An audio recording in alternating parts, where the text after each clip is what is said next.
Sasa umetoka zako kazini, ama tuseme wewe ni mfanyabiashara, vyovyote vile. Wakati umepanda daladala ambayo imejaa, unashangaa mtu anasimama pembeni yako na kukushika bega na kukuita kwa sauti ya kunong'ona kinoma, Tiger. Ukiwa unashindwa kumuitikia wala kuongea lolote kwake, anakuambia kwa sauti ya chini ile ile, usishangae nimekupata vipi. Nataka nikwambie kwamba wamejua unapoishi na wamekuja wanataka kukuua.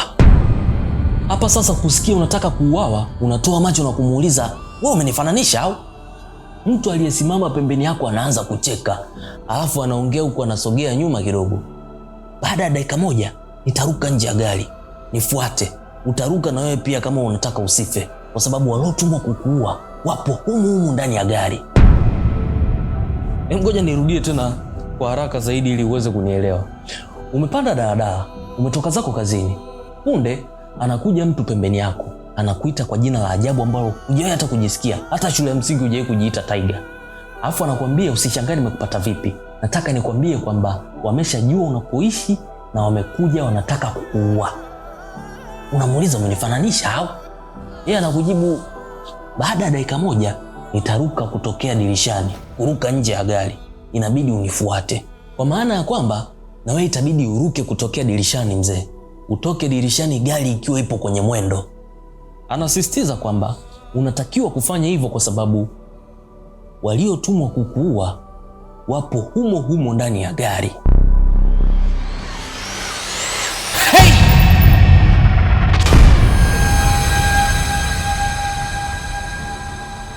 Sasa kabla sijaendelea kukusimulia stori ya leo ambayo ni ya kusisimua vibaya sana, kama wewe ni mpenzi wa stori za kusisimua kama hizi, basi hapa ndio sehemu sahihi. Hakikisha tayari umesha subscribe kwenye hii channel, like hii video, lakini pia usisahau kuacha maoni yako baada ya kumaliza story ya leo. Pia kubwa zaidi, usisahau kushare na kwa ndugu, jamaa na marafiki ambao pia ni wapenzi wa story kama hizi ili tuweze kujikusanya tuwe kijiji. Kuna binti mmoja anaitwa Patricia. Ni msichana wa miaka 27 hivi. Tangu amalize chuo miaka 2 iliyopita, heka zake mjini zilikuwa ni kupata ajira tu. Heka zake nadhani mnazijua. Ukitoka chuo mtiti ni kupata kazi sasa. Patricia alipofika kidato cha 4 alifeli, lakini wazee wake kwa kipindi hicho walikuwa na uwezo, kwa hiyo wakanunua cheti. Patricia akawa ameendelea. Kwa hiyo mpaka hapa, hilo Patricia sio jina lake halisi, ni jina ambalo alilibeba kwa kutumia cheti cha msichana ambaye alifariki kabla ya matokeo yake ya kidato cha 4 hajatoka.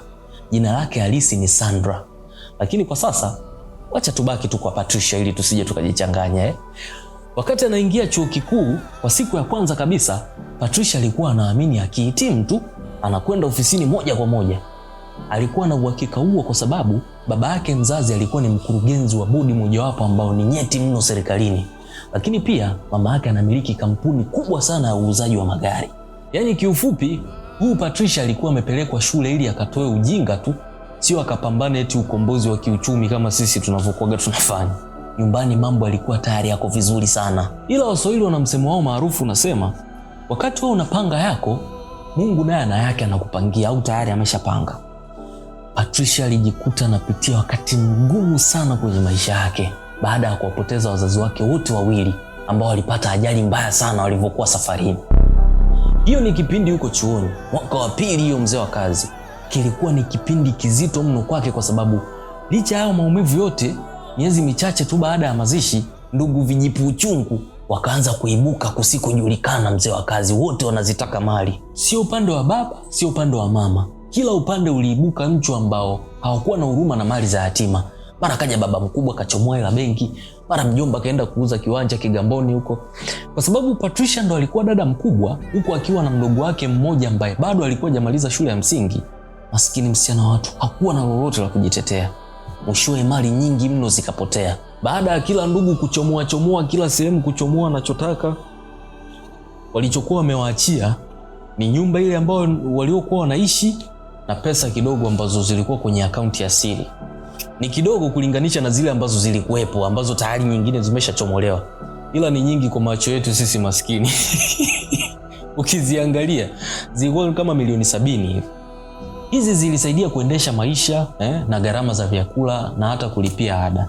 Hatimaye Patricia akamaliza chuo na mdogo wake akafanikiwa kuendelea na masomo bila shida yoyote. Patricia akawa ameshtuka mapema, akajua kabisa kuna siku zile hela ambazo ziko benki zitakwisha. Asipofanya utaratibu wa kupata chanzo kingine cha mapato, atakuja apitie maisha ya taabu sana siku za mbele huko. So alipohitimu tu akaanza kuhangaika na ofisi za watu. Alianza na zile ambazo ni za marafiki wa babake, ila kila akifika mara bosi leo hayupo, mara akasema uje wiki ijayo, mara leo ana kikao, mara njoo saa 8 ukija anakunywa chai, eti chai saa 8. Mara nafasi zikija tutakuita. Hizo zote zilikuwa ni ngonjera zenye kutoa sauti ya juu kuwa thamani ya mtu ipo pale ambapo yuko hai tu.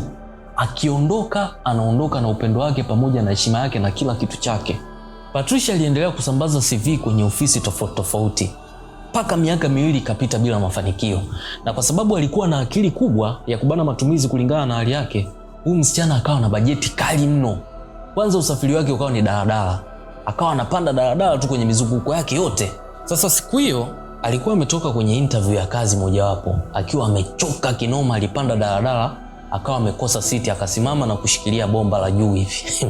Huko amegeukia upande mmoja. Unajua tukikaaga kwenye daladala ili uweze kumaintain ile breki eka za conductor kupita nyuma nini, mambo yasiwe mengi. Na kwa dada kama yeye aweze kubana mkoba wake vizuri na nini. Mambo ya dada na mambo mengi sana. Oya, uchaipata dada. Dada haikuwa imejaa sana wala nini, lakini alishtuka tu kuna mtu amekuja kusimama pembeni yake na hakukuwa na hiyo haja. Huyo mtu alikuwa ni mshikaji mwanaume. Jamaa akamuita kwa jina ambalo sio lake, Tiger. Patricia akashtuka. Alidhani kwanza jamaa anaongea peke yake, lakini alipomgeukia alishangaa jamaa anamwangalia yeye. Patricia akiwa anashangaa, jamaa akamwambia kwamba unaweza kujiuliza nimekupataje, lakini nataka ujue kwamba wameshajua unapoishi na wamekufuata, wamekuja kukumaliza.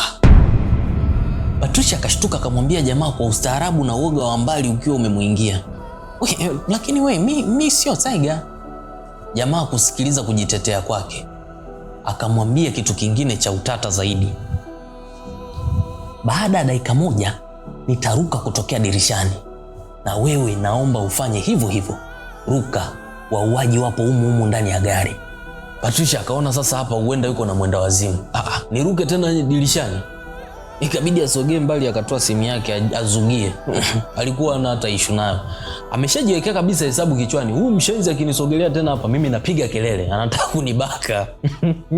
Kilichokuwa kinasumbua mawazo ya Patricia, alihisi huenda mchizi ni mwizi au tapeli ambaye anataka kumvuta kwenye akili yake ili amuibie. Sasa akiwa kainamia simu yake, anasikia kelele za mwanamke kutokea kule ambapo alikuwa amesimama awali. Watu kuuliza nini jamani huko mbele? Kuna mwanamke mmoja akasema, kuna abiria mmoja akaruka kutokea dirishani. Dereva akafunga breki chapu. Abiria kadhaa na konda wakashuka. Dakika hiyo akarudi na kudai hamna mtu. Wale abiria waliokuwa karibu na dirisha, wao walikuwa wanang'ang'ania wameona mtu amefungua hapa dirisha na ameruka kama vile karatasi. Hapo sasa Patricia sindo akili kakaa sawa. Akasema angalie yule mshikaji ambaye alikuwa anampa maelekezo ya kuruka, kama bado na yeye yupo. Hayupo. Zungusha macho mule daladala nzima mpaka chini, mwamba haonekani. Kumaanisha sasa yule anayesemekana kwamba ameruka ndio yule ambaye alikuwa anamtamkia yale maneno ya kwamba waruke pamoja. Kwa hiyo mchizi ameruka kweli aise. Kuna kaubaridi kahofu kalianza kuingia moyoni mwa Patricia, lakini alijikaza. Akasubiri mpaka daladala lilipofika kwenye kituo chake, kisha akashuka. Patricia alikuwa anatembea huku anaangalia nyuma muda wote, ila alipofika salama nyumbani, akamshukuru Mungu kwa kumwepusha na mtu wa ajabu pamoja na vitimbi vyake. Sasa hapo anapoishi anaishi peke yake. Tukumbuke ni nyumba ya urithi, ilikuwa ni kubwa. Patricia alitumia maarifa kwa kuigawanya, upande mmoja akaamua kuipangisha na upande uliobaki ulikuwa unamtosha sana kukaa peke yake. Kwa hiyo yuko mwenyewe, analala na kuamka peke yake. Ila mara moja huwa kuna boyfriend wake anaitwa Kelvin. Huwa anakuja hapo analala pamoja. Ni mtu mzima pana. Kelvin ama Kevo. Kevo ni msela fulani hivi Mission Town, mambo mengi. Patricia yuko naye tu kwa sababu msichana watu alikuwa tayari ameshatokea kumpenda mchizi. Kwanza sio mtu wa ratiba wala appointment. Patricia anaweza kushangaa tu mchizi ameshafika nyumbani anagonga hodi. So hata siku hiyo usiku kama saa 7 hivi inaenda saa 8 sasa, Patricia alikuwa amechelewa kulala. Alikuwa na check recap za E7 Beats, zilimnogea mno. Paka muda ukawa umeenda sana. Mara mlango unagongwa, hakushtuka wala nini. Alijua hakuna wa kumgongea muda huo zaidi ya Kevo. Tena hiyo saa 7 mbona ni mapema sana. Kuna siku Kevo huwa anakujaga hapo hata saa 10. Yaani usiku ishaisha. Jamaa anakuja asubuhi. Patricia hakuwa na la kufanya. Ndio hivyo tena.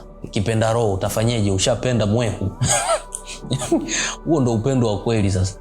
Alifungua mlango moja kwa moja bila kuuliza ni nani. Sura aliyokutana nayo haikuwa ya Kevo. Ilikuwa ni sura ambayo hajawahi kuiona kabisa maishani mwake. Alafu sasa sio sura ya kawaida mzee. Ilikuwa ni sura ya kutisha vibaya mno.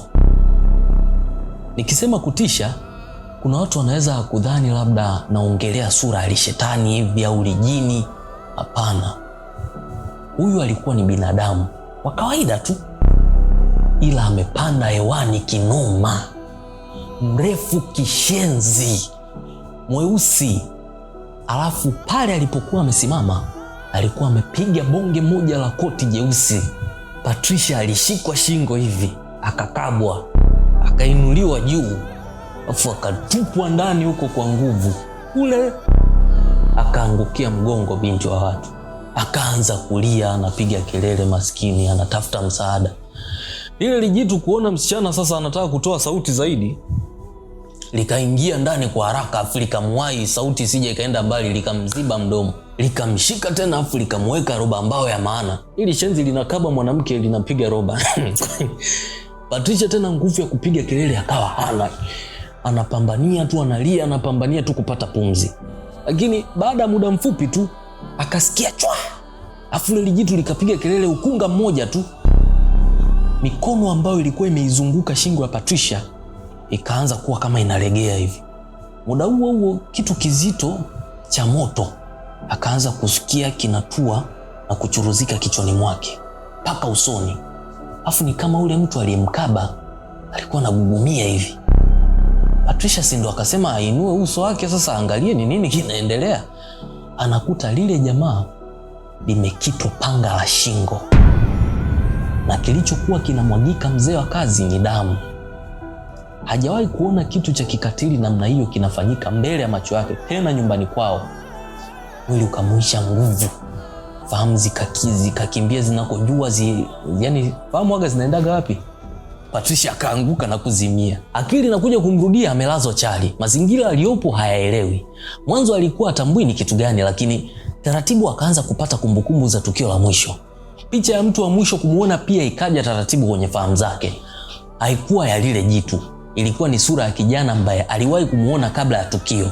Hakuwa mwingine, ni yule kijana ambaye alimuona ndani ya daladala.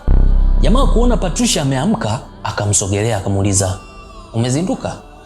Usijali. Najua ni kwa sababu ya yule mpumbavu alikukaba sana. Inabidi tuondoke alfajiri hii. Hapa ulipo sio sehemu salama." Hapo ndipo Patricia alipopata fahamu ya kujiinua na kuangalia sasa mazingira vizuri, au mazingira aliyopo.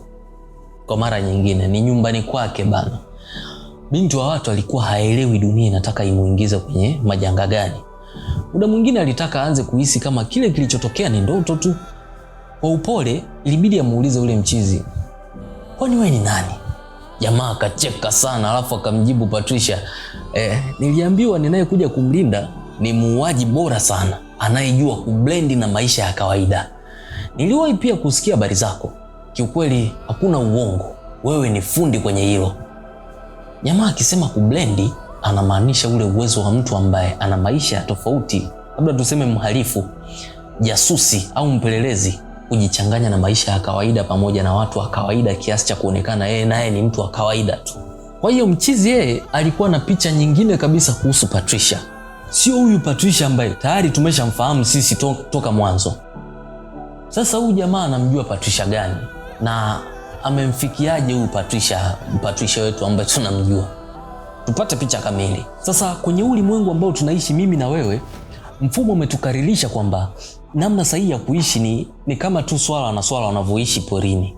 Hakuna mtu kumdhuru mwingine, hakuna mtu kumuonea mtu mwingine, na ukifanya hivyo ni kosa kisheria. Sasa kwenye ulimwengu wa chini, ulimwengu mwingine kabisa, sio wa kawaida, ipo kanuni maarufu inayosema unatakiwa kuwa muwindaji.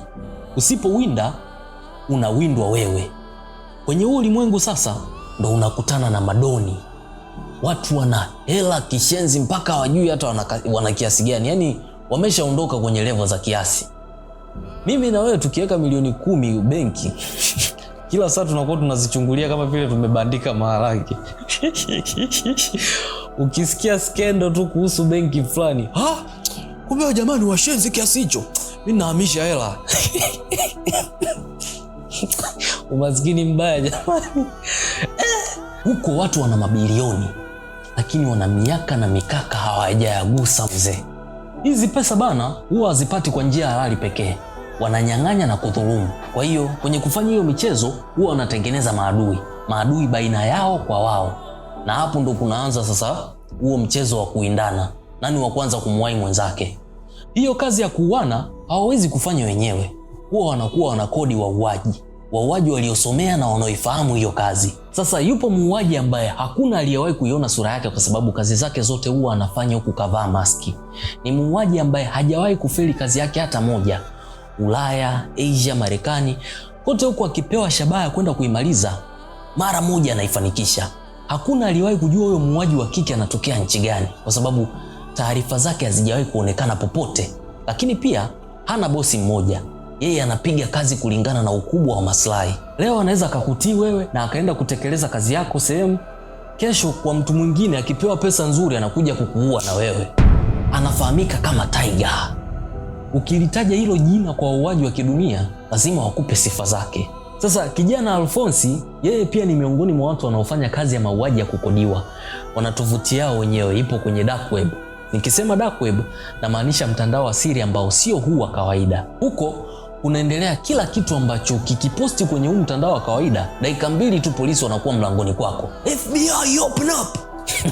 Alphonse ana jina lake la kificho, yani code name. Anafahamika kama Thunder 99, yani radi. Na hiyo 99 ni kwa sababu kina Thunder wako wengi, kwa hiyo ni Thunder wa 99. Alishangaa kupokea meseji kutoka kwa mtumiaji ambaye jina lake lilikuwa halipo wazi. Huyo mtumiaji alipa taarifa kuwa Tiger taarifa zake zimevuja na yuko hatarini. Hivyo anatakiwa kwenda kumlinda kwa muda wa saa 72. Akifanikiwa kuwa salama kwa muda huo, basi Alphonse ama Thunder 99 atapokea milioni 70. Na kama ataumia atapokea milioni 30. Jamaa kwanza hakuamini kwa sababu mtu anayeagizwa kwenda kumlinda anazijua sifa zake. Yaani ni kama leo wewe hapo ulipo uambiwe tu kamlinde mwanajeshi mwenye nyota 3, wakati hata push up 50 tu umalizi. Lakini pia jamaa hela anaitaka, ikabidi tu azame mzigoni. Kwa kutumia taarifa ambazo yule aliyempa kazi alimtumia, hatimaye alimpata Patricia ama Tiger sasa akiwa ndani ya daladala. Alphonse aliamini kabisa huyu ndio yeye kwa sababu moja ya sifa za kipekee za watu wanaofanya kazi za siri ni hiyo. Tabia ya kujichanganya na dunia ya kawaida na kujifanya haelewi kitu chochote kuhusu ulimwengu mwingine. Ndiyo maana hata alipomtaka aruke kule kwenye daladala, alafu Patricia akagoma, bado Alphonse hakukata tamaa. Akamfuata mpaka anapoishi. Na kwa namna ya kushangaza akakuta amevamiwa, lakini akawahi na kumkita panga yule jamaa alikuwa amemvamia. Jamaa ilibidi amsifu Patricia, yani pamoja na tukio la kukabwa mpaka akazimia, bado anaficha utambulisho wake na kujifanya hajui chochote kuhusu maisha yake mengine. Wakati kiuhalisia, maskini ya Mungu Patricia wa watu hajui kweli ni kitu gani kinaendelea. Unataka nini kwangu? Ilibidi Patricia amuulize jamaa. Chiza akamjibu, mimi nataka hela na ninahitaji ushirikiano wako pia. Taarifa zako zimevuja. Tayari unafahamika wewe ni nani? Tayari pia unapoishi panajulikana. Nimeahidiwa milioni 70 na sasa ni Mchizi akanyanyua mkono wake kuangalia saa ya mkononi. Sasa hivi ni saa 11 alfajiri. Nina masaa 12 tu ili afike masaa 72 pesa yangu ingie. Akatoa bunduki ndogo kiunoni, akaiweka kifuani kwa Patricia. Shika hii. Muda wa maigizo umeisha. Unaweza kuitumia kujitetea. Naomba uinuka tuondoke. Jamaa akasimama. Patricia alikuwa anataka kugoma hivi, lakini akili yake ilikuwa inakubali kabisa. Alikuwa anakaribia kuuawa. Yaani asingetokea huyu jamaa ambaye anampa maelekezo ambayo hayaelewi sasa hivi, basi angekuwa tayari ameshakufa, yani ingekuwa ni kwa heri. Hata kama ajui kinachoongelewa, ni bora kumsikiliza kwa usalama wake. Wanasema heri nusu shari kuliko shari kamili. Akainuka mzee, japokuwa shingo ilikuwa inamuuma kinoma. Uso nao ni kama umekakamaa hivi kwa sababu ya ile damu. Patricia aliinuka na akauruka ule mwili wa ule jamaa aliokufa mule ndani.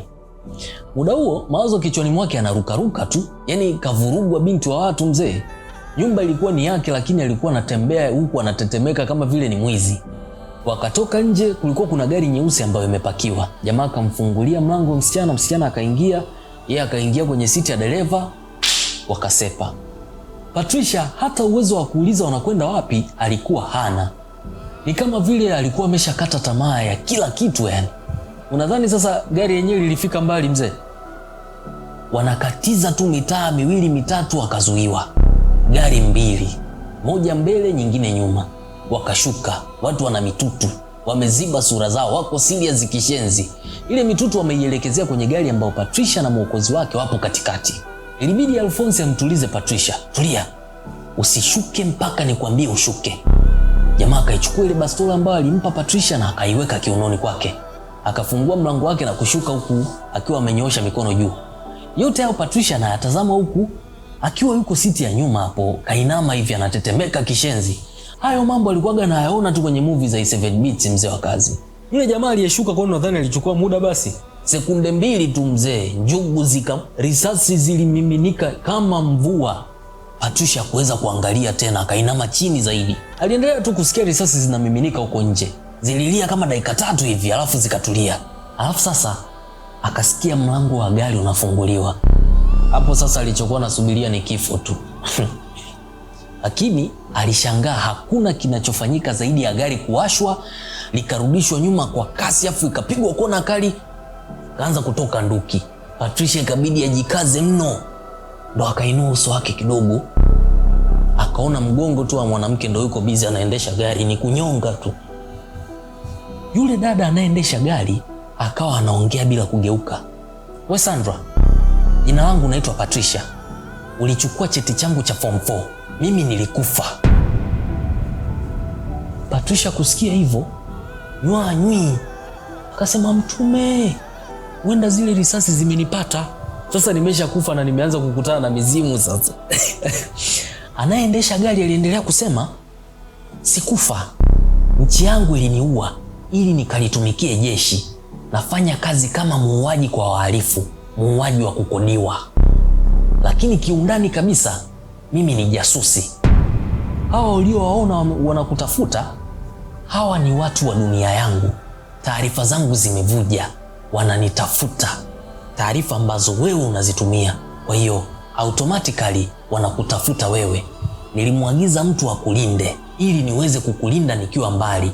Siwezi kugeuka ili uione sura yangu, lakini nataka ufahamu kwamba kuanzia sasa uko salama. Nitakuacha kituo cha polisi. Watakutoa baada ya mimi kumalizana na wote waliotumwa kukuua. Asante. Baada hapo, yule dada alikaa kimya.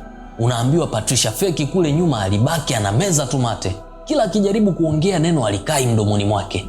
Wakafika kituoni, akaachwa hapo. Patricia alilala ndani kwa siku 3 mfululizo. Lakini sio kama mtuhumiwa, alipewa kila kitu alichokuwa anahitaji, chakula cha asubuhi, mchana, usiku, sijui na nguo za kubadilisha. Baada ya saa hizo siku 3 akatoka, akarudishwa mpaka kwake. Polisi wakafanya usafi, mwili ukatolewa. Kila kitu kilikuwa kinafanyika usiku tu mzee wa kazi, kwa siri mno. Hakuna mpangaji aliyeweza kushuhudia. Jamaa yake Kevo alimtafuta sana yule boyfriend wake yule. Akaanza kumlaumu, kwa nini hapokei simu? Kwa nini amekuja kwake kwa siku 2 nzima hampati? Sasa kumbe mchizi na yeye alikuwa anatafutaga tu sababu ili amuache Patricia. Kwa hiyo akawa amevipata wakaachana. Zikapita kama siku 3 hivi, Patricia akapokea simu kutoka kwenye ofisi kubwa sana serikalini. Wakamuuliza, uko tayari kulitumikia taifa lako? Akauliza, kwa kazi ipi? Wakamjibu, kazi ya kulitumikia taifa lako. Mdogo wako ataishi maisha mazuri na wewe utaishi vizuri sana. Uko tayari? Dada akajibu, niko tayari. Alidhani anapewa kazi labda kwenye ofisi ya siri. Bila shaka hata wewe pia uliwaza hivyo. Lakini baada ya wiki moja, Patricia alipata kazi kwenye ofisi ya bunge. Na safari mpya ya maisha yake ikaanzia hapo. Na hapo ndo inakuwa mwisho wa story yetu ya leo. kumuhusu Patricia, msichana ambaye alibeba jina la mtu ambaye alifariki. Kuna mambo mengi jamani. Kuna ulimwengu ambao mimi na wewe tunaujua unaoperate, na kuna mwingine unaoperate ulimwengu wenye nguvu, ulimwengu ambao unaoperate ulimwengu wa kawaida. Wewe acha kabisa. Acha kabisa. Tuendelee tu kupambana. Mimi hapa bana ni storyteller wako naitwa Easy Konka. Unaweza kunipata kwenye mitandao ya kijamii kama Instagram pamoja na TikTok. Natumia jina hilo hilo @Easy Konka. Unaweza kanifollow pale ukanitumia ujumbe. Lakini pia hii hapa ni Nachtor. Hakikisha tayari umesubscribe, umelike hii video, lakini pia acha maoni yako, ni muhimu sana. Acha maoni yako hapo chini. Tutapitia na tukutane kwenye story inayofuata. Bye.